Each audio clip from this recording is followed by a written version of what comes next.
Shalom. Shalom. Good morning.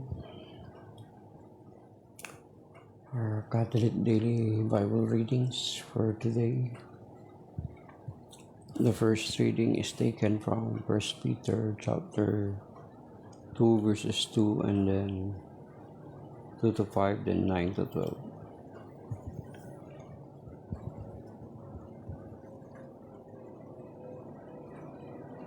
At marami silang may kayat na sumunod sa kanilang kahalayan. At dahil dito pati ang daan ng katotohanan ay malalapastangan sa kanilang kasakiman, lilinlangin nila kayo sa pamagitan ng kanilang aral ng katang-isip lamang. Matagal nang nakahanda ang hatol sa kanila at ang pupuksa sa kanila ay hindi natutulog. Hindi pinatawad ng Diyos sa mga anghel na nagkasala. Sila itinapon sa impyerno, kung saan sila iginapos sa kadiliman upang doon hintayin ang araw ng pag-uukom. Dahil sa kasalanan ng tao noong unang panahon, kinunaw ng Diyos ang daigdig sa pamamagitan ng baha. Wala siyang niligtas maliban kay Noe na nangaral tungkol sa matuwid na pamumuhay at ang 7 niyang kasama. And verse 9, kaya alam ng Panginoon kung paano ililigtas mula sa mga pagsubok ang mga tapat sa Kanya at kung paano pararusahan ang mga masasama hanggang sa araw na sila'y hatulan. Lalo na ang sumunod sa mahalay na pagnanasa ng katawan at ayaw kumilala sa may kapangyarihan. Pangahas at mapagmataas sa mga huwad na gurong ito. Wala silang pakundangan sa mga tagalangit at sa halip ay nilalapastangan pa nila ang mga ito. Samantala mga anghel na higit na malakas at makapangyarihan ay hindi gumamit ng panlalait sa kanilang paghaharap sa Panginoon ng sakdal laban sa mga ito. Ang mga taong ito ay parang mga hayop na walang isip at ipinanganak upang hulihin at patayin. Kinakalaban nila ang mga bagay na hindi nila naunawaan, kaya't papatayin din sila tulad ng mailap na hayop. Ang salita ng Diyos. Salamat sa Diyos. Ang awit, ang salmo is taken from Psalm 100.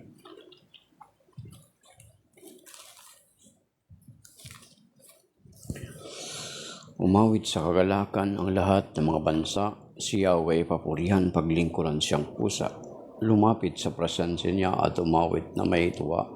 O si Yahweh ating Diyos, ito'y dapat na malaman. Tayo kanya-kanyang lahat, tayong lahat ng nilalang. Lahat tayo ay bayan niya, kabilang sa kanyang kawan. Pumasok sa kanyang templo na ang puso ay nagdiriwang. Umaawit, nagpupuri sa loob ng dakong banal. Purihin ang ngalan niya at siya ay pasalamatan. Napakabuti ni Yahweh, pag-ibig niya ay walang hanggan, pag-ibig niya ay tunay, laging tapat kailanman.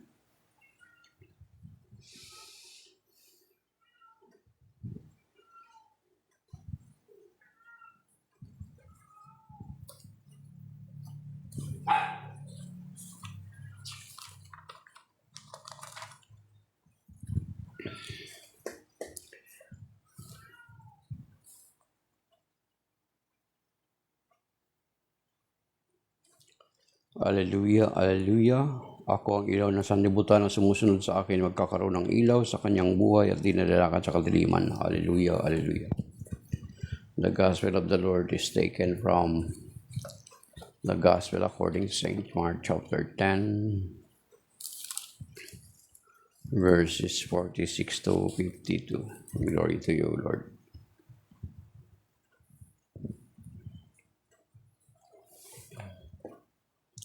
Dumating sina Jesus sa Jericho nang papalis na siya kasama ang kanyang mga lagat at marami pang iba. May nadaanan silang isang bulag na nakaupo sa tabi ng daan at namamalimos. Siya ay si Bartimeo na anak ni Timeo. Nang narinig ng bulag na ang nagdaraan ay si Jesus na taga Nazaret, sumigaw siya ng sumigaw. Jesus, anak ni David, mahabag po kayo sa akin. Pinagsabihan siya ng mga taong taong naroroon upang tumahimik, ngunit lalo pa siyang nagsisigaw, "Anak ni David, mahabag po kayo sa akin." Tumigil si Jesus sa kanyang sinabi, "Dalhin ninyo siya rito." At tinawag nga nila ang bulag, "Lakasan mo ang iyong loob, tumayo ka." Pinatatawag ka ni Jesus, sabi nila. Inihagis niya ang kanyang balabal, paluksong tumayo at lumapit kay Jesus. "Ano ang gusto mong gawin ko para sa iyo?" tanong sa kanya ni Jesus. Sumagot ang bulag, "Guro, gusto ko pong makakitang muli." Sinabi ni Jesus, "Makakaalis ka na, magaling ka na dahil sa iyong pananampalataya." Noon di nakakita siyang muli at sumunod kay Jesus. Ang mabuting balita ng Panginoon. Pinupuri ka namin, Panginoong Hesukristo. Ang pinagpalang araw sa ating lahat, mga kapatid.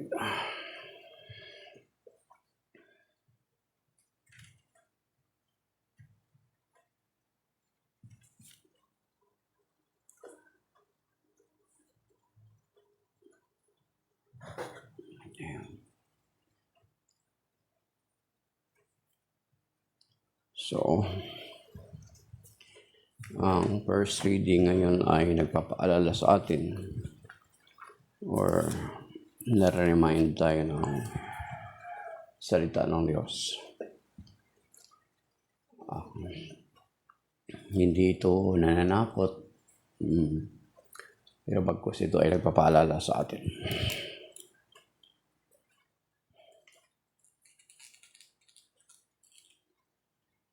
Sabi po rito na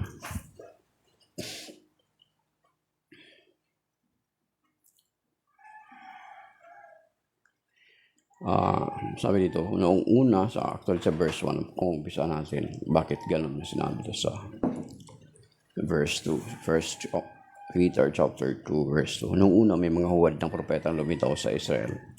Ngayon naman may darating sa gitna ninyo ng mga huwad ng guro. Lihim silang magtuturo ng mga maling aral at ang dulot ay kapamakan, pati ng Panginoong tumubos sa kanila ay kanilang itatakwil, kaya di magtatagal ay sila'y mapapahamak at marami silang mahihikayat na sumunod sa kanilang kahalayan. At dahil dito pati ang daan ng katotohanan ay malalapastangan sa kanilang kasakiman, lilinlangin nila kayo sa pamagitan ng kanilang aral na katang-isip lamang. Matagal nang nakahanda ang hatol sa kanila at ang pupuksa sa kanila ay hindi natutulog. So, reminder ito sa atin kasi pinimensyon dito ng Panginoon, kinote niya rito yung patungkol kay Noah.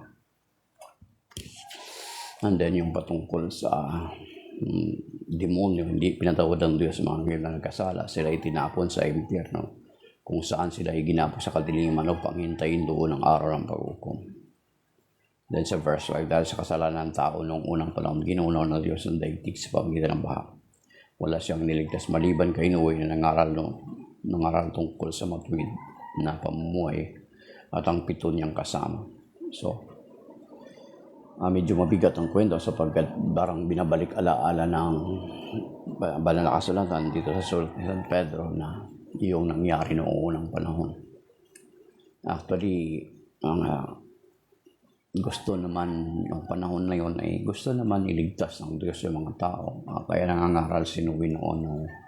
Kung babalikan natin doon sa Genesis, nangangaral si Noe ng pagsisisi. Nangangaral sila ang mga tao ay magbagong buhay. Pero sabi nga nung kasi napakalaki yung daong na pinagawa ni Noe. Even yung mga nagtatrabaho sa kanya ay nagtatrabaho lang. At habang sila siguro ay nagtatrabaho, ay pinagtatawanan nila si Noe na wala namang darating na baha. So, kung babalikan natin doon, it's about mga 120 years na nangaral si Noe at saka dumating yung baha. So, ganun katagal. Ibig sabihin, ganun din katagal yung pagtsatsaga ng Panginoon na makinig at sumampalataya yung mga tao. Pero sa haba ng panahon ng pangaral ni Noe, pag-ihikayat ni Noe, ay wala talagang naniwala sa kanya at pinagtatawanan pa siya. Then they only realized na totoo yung sinasabi ni Noe nung bumaha na. And then 7 miyembro lang ang pamilya lang, direct pamilya lang ni Noe ang nakapasok sa daon. So, nakita. So, yun yung pinaka medyo mabigat na kasi yung reference kumuha San Pedro ng reference dito yung patungkol sa nangyari sa lumang tipan, maging ito nga dito karugtong dito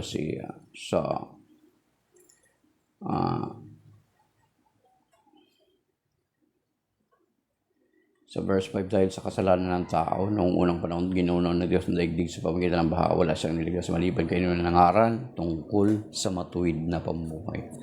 So, nangaral si Noe ng patungkol sa matuwid na pamumuhay. But nakikita natin na yung loob ng 120 years na yun, kung babalikan natin yung kwento doon sa Old Testament, sa Genesis.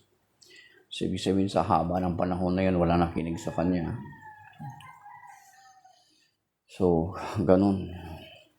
Then, sabi dito, at idinugtong ang Diyos sa matuwid na pamumuhay at ang 7 niyang kasama at ang tungkol sa matuwid na pamumuhay at ang 7 niyang kasama sinumpa, tinupok lang Diyos sa mga lungsod sa Sodoma at Gomorra upang maging babala sa masasama tungkol sa kanilang kasasapitan. So, nangaral pa rin ang Panginoon. So, hindi talaga tinanggap. Hindi naman even sa ating kasalukuyan, ganyan naman nangyayari, patuloy yung pangangaral ng salita ng Diyos. Patuloy na nagpapaalala ang Panginoon. Hindi nais ng Panginoon na ang tao ay mapahamak or mapunta sa kapamangan, kasi sinasabi sa banal na kasulatan din mismo sa unang Timoteo chapter 2 verse 3 and 4 na kalooban ng Diyos ang lahat ng tao ay makaalam ng katotohanan. So, ang nangyayari ngayon katulad ng just recently, di ba?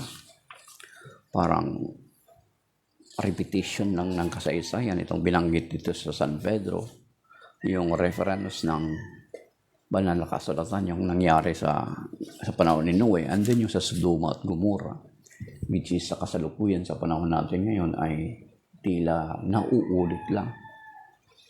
Hindi naman gusto ng Diyos na ang tao ay mapahamak, bagkus gusto niya nga ay lahat ay maligtas. Sabi dito sa 1 Timothy chapter 2 verse 3 to 4, ito ang mabuti at nakalulugan sa Diyos ng ating tagapagligtas. Ibig niyang lahat ng tao ay maligtas at makaalam ng katotohanan ito. So, hindi nagnanais na ang Diyos ay mapahamak ng tao. Bagkus naghahangad siya na maligtas ang lahat ng tao. That is why may pangangaral patungkol sa matuwid na pamumuhay. Yun din yung ginawa ni Noe. Diba sa 1 Peter na binasa natin chapter 2 verse 5 to the following verses. And then kung balikan natin doon sa itong 1 Timothy 2, 3 and 4, kalooban ng Diyos lahat ng tao ay makaalam ng katotohanan at maligtas. At sabi dito sa 2 Peter chapter 3 verse 9. Sabi dito, ang Panginoon ay hindi, di ba? Patagal na yung pangarap lang katulad din 120 years na nangaral bago dumating yung baha. But mga tao ay hindi naniwala sa kanila, parang pinagtawanan lang siya most probably. Even yung mga tumulong magtrabaho ng kandaong ay pinagtatawanan siya. Sabi dito sa 2 Peter chapter 3 verse 9, ang Panginoon ay hindi nagpapabaya sa kanyang pangako gaya ng inaakala ng ilan. Sa halip, nagbibigay siya ng pagkakataon sa lahat sapagkat hindi niya nais na may mapahamak, kundi ang lahat ay makapagsisi at tumalikod sa kasalanan. So yun yung nais ng Panginoon, yun yung hangarin niya na lahat ay maligtas at makaalam ng katotohanan. At kaya kung balikan natin itong verse 8 na 2 Peter chapter 3, atras tayo ng konti, sinasabi ito. 2 Peter chapter 3 verse 8, mga minamahal, huwag ninyong ang kalimutan na sa Panginoon ang isang araw ay tulad ng 1,000 taon at ang 1,000 taon ay tulad ng isang araw lamang. So kasi sinabi ito sa verse 8 sapagkat maraming mga nagtatanong bakit sinasabi nila babalik ang Panginoon, bakit until now ay hindi pa rin bumabalik. Kaya nga yung sagot is nasa verse 9, binibigyan tayo ng pagkakataon ng Panginoon na makapagsisi at magbalik loob. That is why merong sinasabi na pangangaral katulad nung nangyari sa panahon ni Noe na bago dumating ang baha is 120 years na ipinaalam na ni Noe na may mangyaring ganon. Na the same with us now na there is a coming judgment. Hindi tayo yung pagkatapos tayo na mamamatay ay kakainin lang tayo ng mabubulok lang yung katawang lupa natin. Then after that ay kakainin ng uod or whatsoever, magiging pataba sa lupa. Then after that ay wala na. Sapagkat malinaw ang sinasabi sa banal na kasulatan na sinasabi doon sa mga ngaral chapter 12 verse 7 na dito sa mga ngaral chapter 12 Ecclesiastes sa Ecclesiastes sa English pero sa Tagalog is mga ngaral. Sabi dito,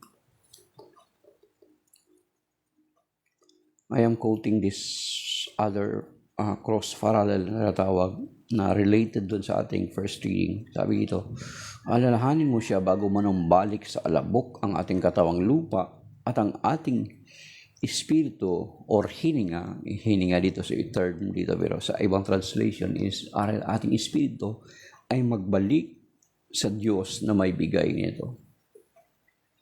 Then, sa pagbalik natin ng ating espiritu or sa harapan ng Diyos, isahatulan tayo ayon sa ating mga ginawa. Yan yung sinasabi sa 2 Corinthians chapter 5 verse 10. Na sinasabi sa 2 Corinthians chapter 5 verse 10 ay haharap tayo sa hukuman ni Kristo at tatanggap tayo ng kaukulang ganti sa ating mga ginawa. So the same yung nangyari sa panahon ni Noe is mangyayari din sa panahon na natin. Nagkaroon ng kahatulan sila noon.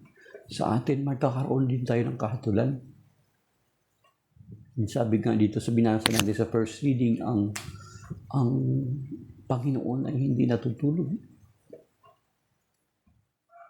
So, patuloy ang pangaral kahit dito sa TikTok, di ba? Katulad dito yung mga simpleng ganito na pangaral, it seems to be na sasabihin mo ay wala naman yun, nonsense naman yan, wala namang K, kumbaga, wala namang ano yan. So, let us remember na itong mga simpleng ganito dito sa TikTok inalaw ni Lord para kahit yung mga simpleng tao ay abutin. Diba? Let us remember na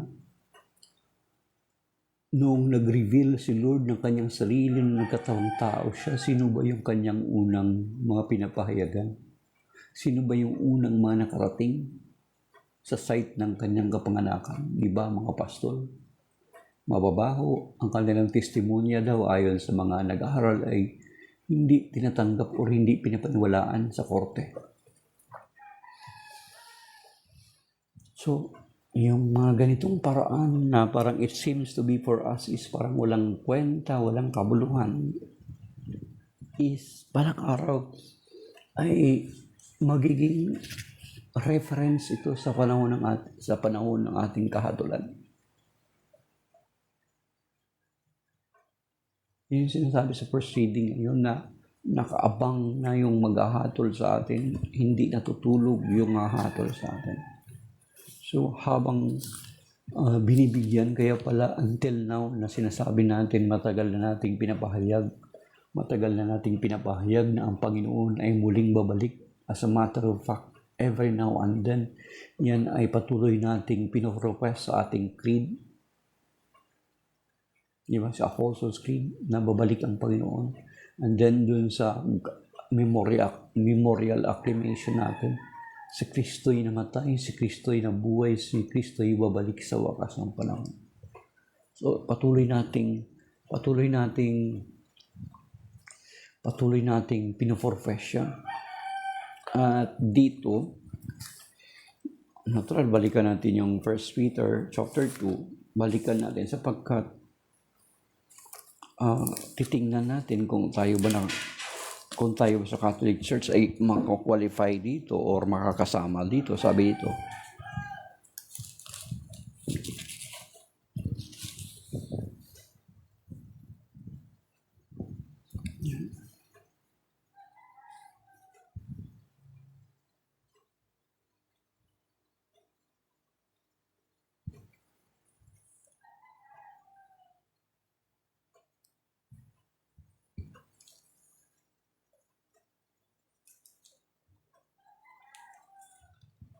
unang sulat ni Pedro sa 1 Peter chapter 2 to 5. Mali pala ako mga kapatid. Ito, nagkamali ako. 1 Peter chapter 2 verse 2 to 5. Sabi rito,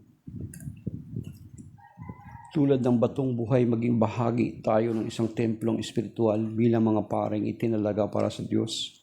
Mag-alay kayo sa Diyos na mga handog na espiritual na kalugod-lugod sa Kanya. Sa pamagitan ni Jesucristo, sapagkat sinasabi ng kasulatan, tingnan ninyo, nilagay ko sa Sion ang isang batong panulukan, pinili at mahalaga, hindi mapapahiya ang sino mang sumasampalataya sa Kanya. Kaya nga mahalaga siya sa inyo mga sumasampalataya sa Kanya, ngunit sa mga hindi sumasampalataya, natutupad ang mga ito. Ang batong itinakwil ng mga tagapagtayo ng bahay ay siyang naging batong pundasyon. Ito ang batong katitusuran ng mga tao, batong ikadadapa nila. Natisod sila sapagkat hindi sila sumunod sa salita ng Diyos. Ganoon ang nakatakda para sa kanila. Ngunit kayo ay isang lahing pinili, mga maharlika, pari, isang bansang hinirang, bayang pag-aari ng Diyos, pinili upang magpahayag ng mga kahangahangang ginawa niya. Siya ang tumawag sa inyo mula sa kadiliman patungo sa kanyang kahangahangang kaliwanagan. Kayo'y hindi bayan ng Diyos noon, ngunit kayo'y bayang hinirang niya noon na hindi kayo nakatanggap ng habag, ngunit ngayon tumanggap kayo ng kanyang habag. Mga minamahal, nakikiusap ako sa inyo bilang mga dayuhan at pansamantalang nanirahan lamang sa daigdig na ito. Talikuran na ninyo ang mga pagnanasa ng laman na nakikidigma sa inyong mga sarili. Mamuhay kayo ng maayos sa gitna ng mga hintil upang kahit na paratangan nila kayo ng masama, makikita nila ang inyong mabubuting gawa at magpupuri sila sa Diyos sa araw ng kanyang pagdating. So, nagkamali tayo kanina ng yung 2 Peter pala yun. Pero itong verse 11 at saka 12, related pa rin dun sa 2 Peter chapter 2 verses 2 to 5 and then 9 to 12. So, sabi dito, nakikiusap ako sa inyo bilang mga dayuhan at pansamantalang naninirahan lamang sa daigdig na ito, talikuran na ninyo ang mga pagnanasa ng laman na nakikidigma sa inyong mga sarili. Mamuhay kayo ng maayos sa gitna ng mga hintil upang kahit na paratangan nila kayo ng masama, makikita nila ang inyong mabuting gawa at magpupuri sila sa Diyos sa araw ng kanyang pagdating. So, nasabi dito na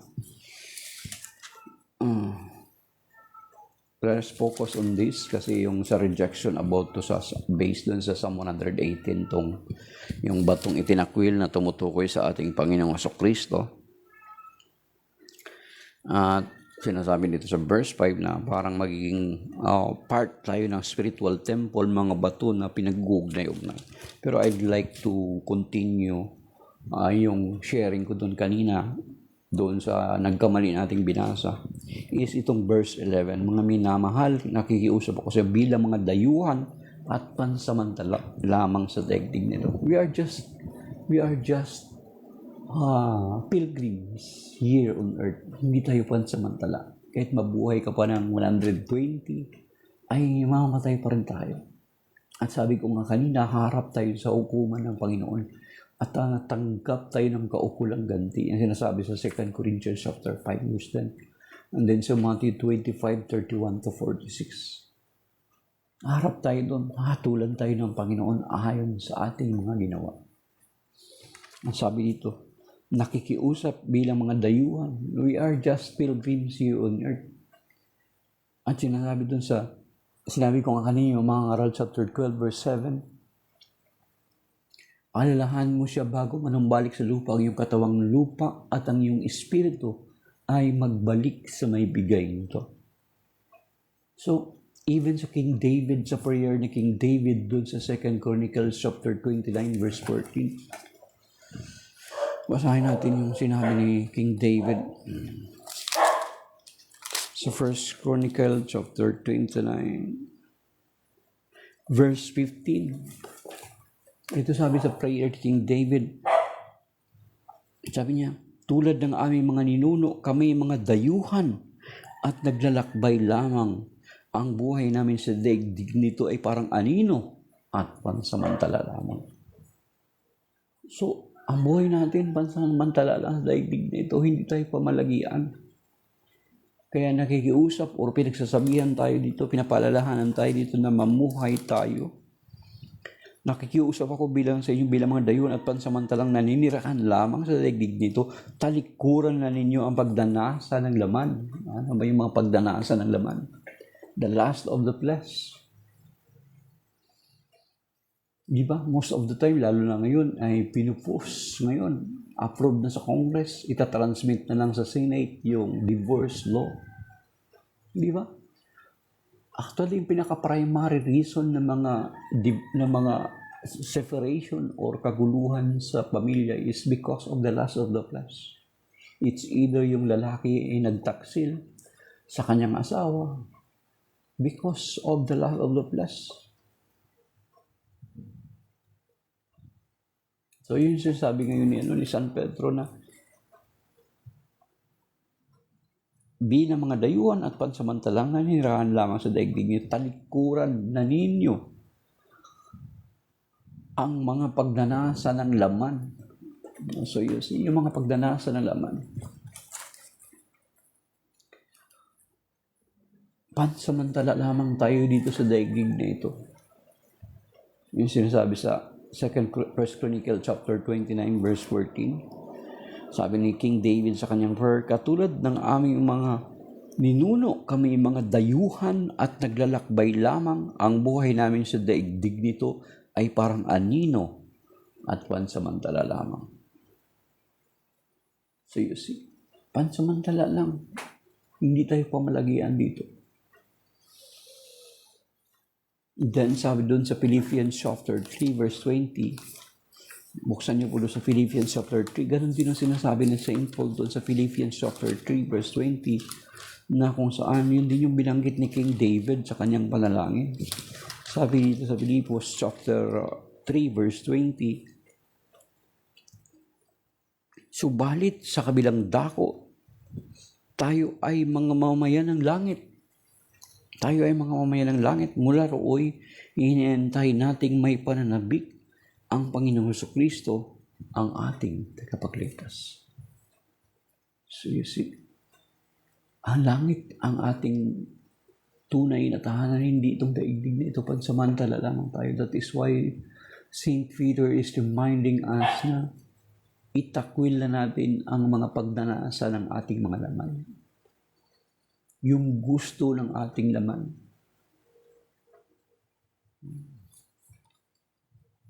Sabi ito. Kaya may sinabi din dito San Pablo sa Colossians chapter 3. Hanapin natin. Sa Colossians chapter 3 verse 1 to the following. Yamang binuhay kayong muli na kasama ni Kristo, ituon ninyo ang inyong pag-iisip sa mga bagay na nasa langit na kinaroonan ni Kristo na nakaupo sa kanan ng Diyos. Verse 2, ang mga bagay na panlangit ang isaisip ninyo, hindi ang mga bagay na panlupa. Verse 3, sapagkat namatay na kayo at ang inyong buhay ay nakatago sa Diyos kasama ni Kristo.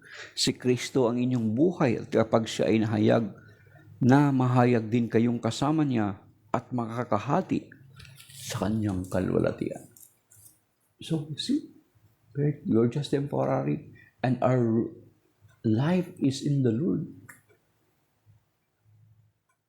Kaya nga, yung mga broken family, yung mga broken relationship, yung pagnanasang makalaman, kasi kaya naghahanap pa yan ang tao, hindi masasatisfy ng bagay na nasa kanya. Kaya kung minsan kahit maganda na yung asawa niya, magtataka ka bakit meron pa rin mga infidelity na nangyayari.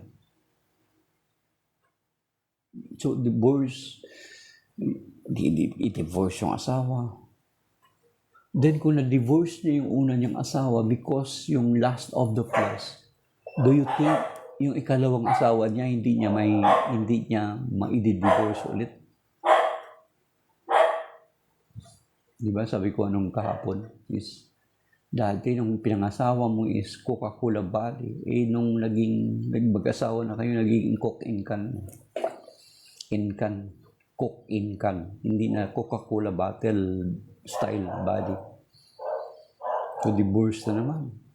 Kaya ngayon sinasabi ni San Pedro ngayon, sa Biblia ngayon sinasabi na bilang mga pansamantalang namamayan sa daigdig na ito ay iwasan na natin yung pagdanasa ng pita ng laman. Pita ng laman yan eh. Nakita ka ng maganda. Gagawa ka na lang ng rason para hiwalayan yung asawa mo. Diba? So, it is very easy for sa balang araw. So, ang magiging kawawa yung mga bata. Yung sinasabi ng banal na kasulatan sa Colossians chapter 3 verse 1, Philippians chapter 3 verse 20, na since we are just temporary in this world, we are just a traveler, we are just a pilgrim in this world. Diba sa Old Testament pa lang binanggit na ni King David sa 1 Chronicles chapter 29 verse 15. Katulad ng aming mga ninuno, kami mga dayuhan lamang at pansamantala lamang sa daigdig na ito. Kaya nga ito yung encouragement sa atin ng Biblia. Sabi niya, yamang binuhay kayong muli ni Kristo, nakasama ni Kristo, ituon ninyo ang inyong pag-iisip sa mga bagay na nasa langit, na nakinaroonan ni Kristo, na nakaupo sa kanilang Diyos. So not on this world, kasi we're just temporary. Kasi mabuhay ka ng 100, nako. Ganun pa rin, mamamatay ka pa rin. At yan yung sinabi kanina sa mga chapter 12 verse 7, na alalahan mo siya bago mo nang balik ang iyong lupa sa katawang, ang iyong katawang lupa sa lupa, at magbalik ang iyong espiritu sa may bigay nito. Yun yung sinasabi sa atin.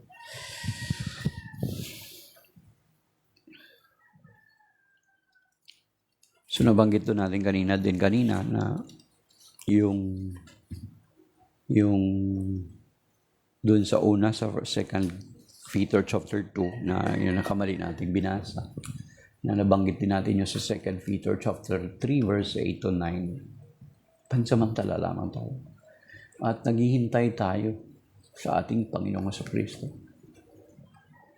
At habang naghihintay tayo, di ba, marami mga nagko-question, why until now the Lord is not yet returned? Di ba? Yun yung sinasabi.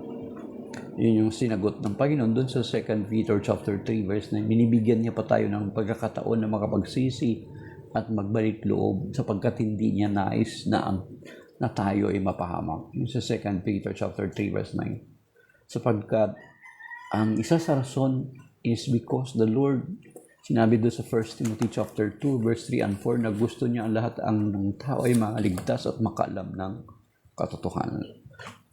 So yun mga kapatid, ang reminder sa atin ngayon ng unang pagbasa. At sa Ebanghelyo is patungkol kay Bartimeo, na isang physically bulag dun sa gospel ngayon, si Bartimeo, is Mark chapter 10 verses 46 to 52. Literal na bulag si Bartimeo at most possibly, alam niya, even bulag siya, alam niya na ang Mesiyas ay magmumula sa angkan ni David. Kaya nga noong dumaan ng Panginoon Kristo ay sumigaw siya na, Jesus, anak ni David. Sapagkat alam niya na ang Panginoong Kristo, ang Mesiyas, ang Kristo na magiging tagapagligtas ng kanilang bayan ay magmumula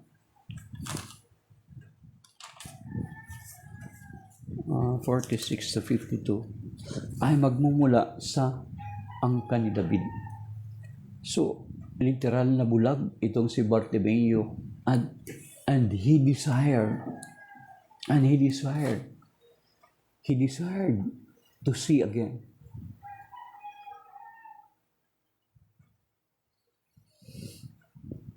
Sa atin, Amen, Edwin. Sa atin, maybe we are not physically blind, but we are spiritually blind. Maituturing na spiritually blind tayo kung ang ating mga pagsusumikap ay para lang sa buhay na ito. We are spiritually blind if you are considering yourself a Christian, yet you are a frugivorous.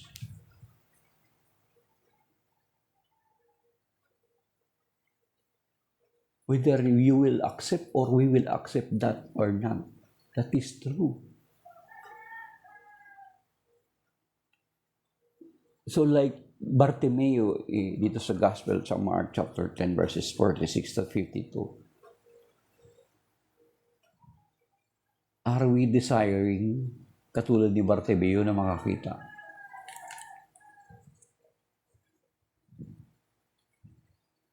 Kaya nga yung Gospel antipon kanina sa John chapter 8 verse 12, I am the light of the world. Yung sabi dito sa John chapter 8 verse 12, yun yung Gospel antipon kanina.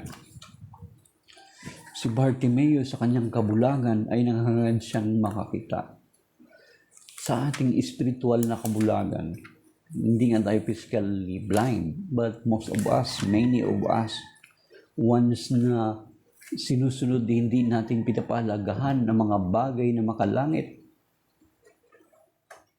is we are spiritually blind because we think that our life is only here. Sa daigdig nito, pag mamatay ka, wala na, tapos na lahat. Yung sabi John chapter 8 verse 12, sabi dito, Jesus spoke to them again, saying, I am the light of the world. Whoever follows me will not walk in darkness, but will have the light of life. Yung sinasabi sa Gospel antipon kanina, in John chapter 8 verse 12. At ngayon sa Ebanghelyo ngayon, si Bartimeo ay nangangad siyang makakita. Yes, we are not physically blind, sa katulad ng sinabi ko, but we are spiritually blind. Are we desiring na makakita? Naghahangad ba tayo makakita? Naghahangad ba tayo mabuksan yung ating spiritual na kabulagan? Diba? So, spiritual blindness yan, yung spiritual blindness yun, kapatid, you are going against the church. Ay, bakit mga tao din naman yan sa simbahan, sabi ng gano'n? Let us remember na the Lord established a church. Di ba? Upon this rock I will build my church. Then, binilinan niya ng authority. Ano man ang ipagbawal din niyo sa lupa, ipagbabawal sa langit. Matthew chapter 16, verses 13 to 20. Then, Matthew 18, verse 18. Ano may ipagbawal niyo sa langit, ipagbawal din sa lupa, ipagbabawal sa langit, ipahintulot niyo sa lupa, ipahintulot sa langit. Then, doon sa Luke chapter 6, verse 40, Luke chapter 10, verse 16, ang sino mang tumatanggap sa inyo, Sabi dito sa Luke chapter 10 verse 16. Buksan natin. Luke chapter 10 verse 16. Basahin niyo sa Bible niyo. So, we are spiritually blind. Sabi dito, whoever listens to you, listens to me. Whoever rejects you, rejects me. And whoever rejects me, rejects the one who sent me. To reject the church, to reject the authority of the church, is an indication that you are, or we are, spiritual blind. There is an authority given to the church.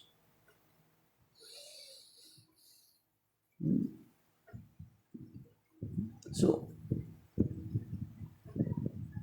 nung lumapit si Bartimeo, isa sa reason, alam nyo na, di ba may balabal si Bartimeo? Iwinaksi ni Bartimeo yung balabal niya para makalapit siya. Walang magiging hadlang sa paglapit niya sa Panginoon. Ano ba yung mga balabal na nakakahadlang sa atin para makalapit tayo sa Panginoon? Diba yun yung ginawa ni Bartimeo? Balikan niyo po sa Gospel, Mark chapter 10 verses 46 to 52. Iwinaksi ni Bartimeo yung balabal kasi mahaba yung balabal na yan. Nakakadistract kay Bartimeo. Baka yun pa yung maging reason para siya ay masalawid or madapa. Kasi hindi niya nakikita, yung maaapakan niya yung balabal niya. So, ang ginawa ni Bartimeo para magiging malaya at madali siya makalapit sa Panginoon ay iwinaksi niya yung mga balabal niya. Ano ba yung balabal natin na nakahadlang sa atin or nagiging hadlang para madali tayong makalapit sa Panginoon? Ano ba yung naghahadlang sa atin? Di ba? Ano ba yung naghahadlang sa atin para makalapit sa Panginoon? Why not we will throw it away so that we can immediately approach the Lord katulad ni Bartimeo? At sa paglapit natin sa Panginoon, after we throw our outer garment, yung balabal na yun, is mabilis na nakalapit si Bartimeo sa Panginoon. Ano ba yung umahadlang sa atin para makapalapit sa Panginoon?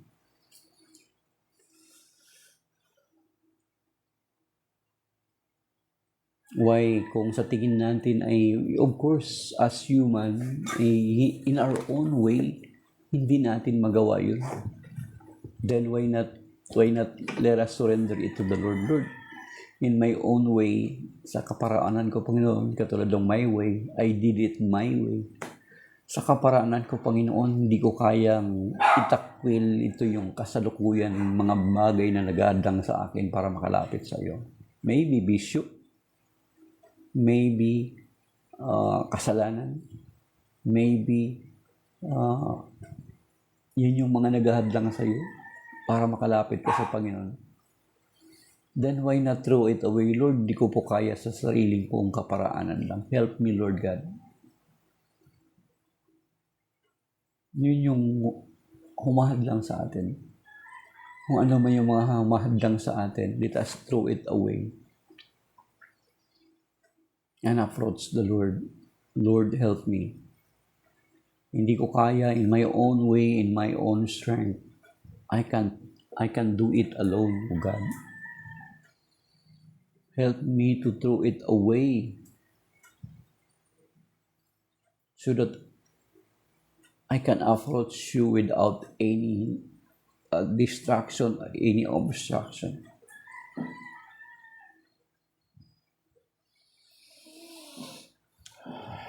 So maybe that is by now, my dear brothers and sisters. Kung ano yung nakakahadlang sa atin is alisin natin para malaya tayo makakalapit sa Panginoon. Then ma-realize mo yung balabal mo o mga bagay-bagay na pinangahawakan mo ay hindi naman talaga siyang tunay na makapagbigay ng kasiyahan sa iyo. Kasi yung balabal na yun napakahalaga kay the outer garment is very important to Bartimeo because he uses it na mapagtakpan yung kanyang katawan sa ginaw.